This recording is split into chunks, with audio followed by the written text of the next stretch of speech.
রামনবমী তাকে কেন্দ্র করে কতগুলো এমন পরিবেশ তৈরি করার চেষ্টা হচ্ছে বলে বোঝা যাচ্ছে, যেটা খুব বেঠিক, বিপজ্জনক এবং খারাপ। আমাদের রাজ্যে সব কখনো ছিল না।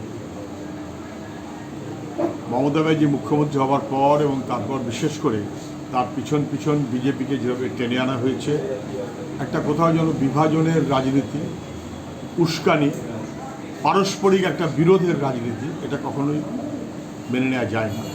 বিপজ্জনক। এটা বাংলার মানুষ কখনো সহ্য করেনি। আগে কখনো পশ্চিমবাংলায় এই জিনিস ছিল। প্রত্যেকটি মানুষের নিজস্ব বিশ্বাস, ধর্মপালন, উৎসব, তার অধিকার আছে। উৎসবের একটা স্বাভাবিক সহজাত প্রক্রিয়াও আছে। কিন্তু সাম্প্রতিক সময়ে যা আমাদের রাজ্যে ছিল না, এরকমভাবে উৎসব যেন তৈরি করা হচ্ছে, যার লক্ষ্য আসলে বিভাজন করা। বিভাজন করার মনোভাব থেকেও কি উৎসব? রামনবমী অতএব পাল্টা রামনবমী এসব তো ছিল না পশ্চিমবাংলায়। ফলে যেভাবে আমরা গত বছর দেখেছি, অথবা এবছরেও আমরা যেভাবে গত কদিন ধরে দেখছি, মুখ্যমন্ত্রী যা বলছেন তার মধ্যে উস্কানি আছে, প্রধানমন্ত্রী যা বলছেন তার মধ্যে উস্কানি আছে। আগামীকাল 17 তারিখ রামনবমী, তাকে কেন্দ্র করে কি কোনো একটা কুটিল চক্রান্তের প্রচেষ্টা হচ্ছে?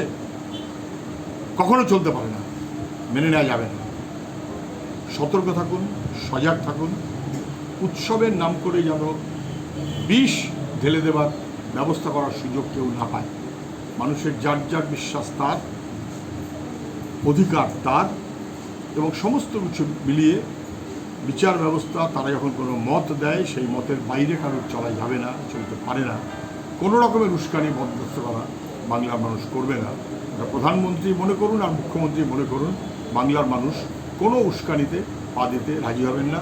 সবাই সজাগ থাকবেন, সতর্ক থাকবেন, সচেতন থাকবেন। আমাদের একটাই আবেদন, যার যার বিশ্বাস তার, যেন বিশ্বাসকে কেন্দ্র করে কোনো রকমের বিভাজন আমাদের কেউ তাতে প্রশ্রয় না দেয়।